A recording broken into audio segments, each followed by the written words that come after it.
when Rise came up recently, I've been doing a lot of press recently, and I was doing a guitar magazine, and they were, because it was a guitar magazine, they were talking about Rise, and they talked about the beginning of the solo. Hey, the beginning of the solo feels like kind of like Eruption, you know, that tremolo picking that Eddie did, and I'm like, absolutely. And then I literally froze, and I was looking above the screen, and the guy thought Zoom froze, and he goes, "You still there?" And I go, "No, I'm good."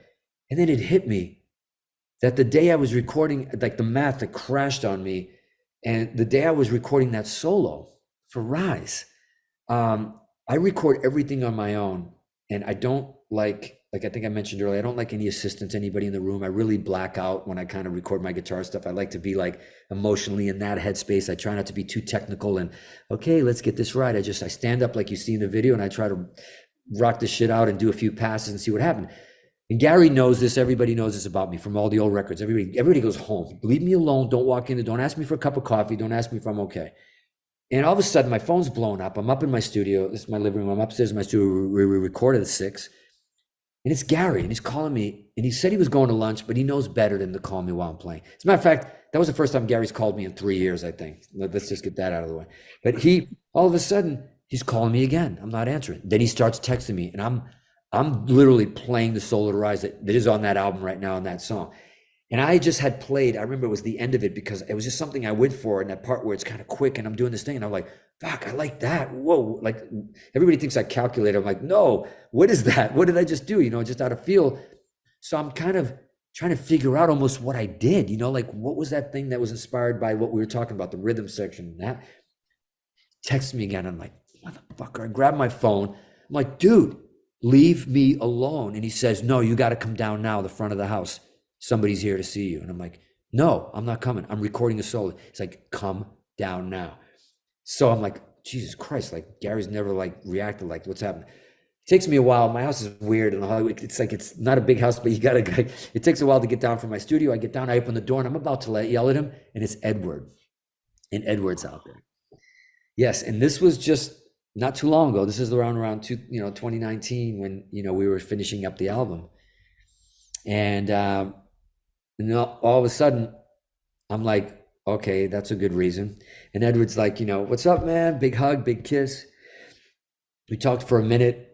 As we were standing there, like right away, this car came speeding around where I live up in the Hollywood Hills. The roads are kind of very narrow. This car comes flying around the corner. It's no sidewalks.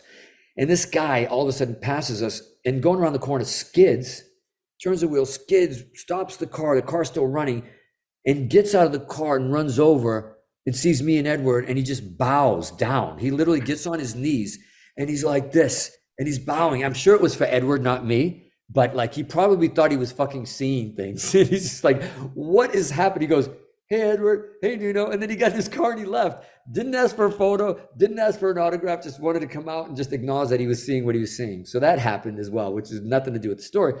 But then Edward's, he was playing Gary and he's playing us some of Wolfie's new stuff, which we all know now was coming out. And he was like a proud papa saying that like he played all the instruments and he did that and everything else.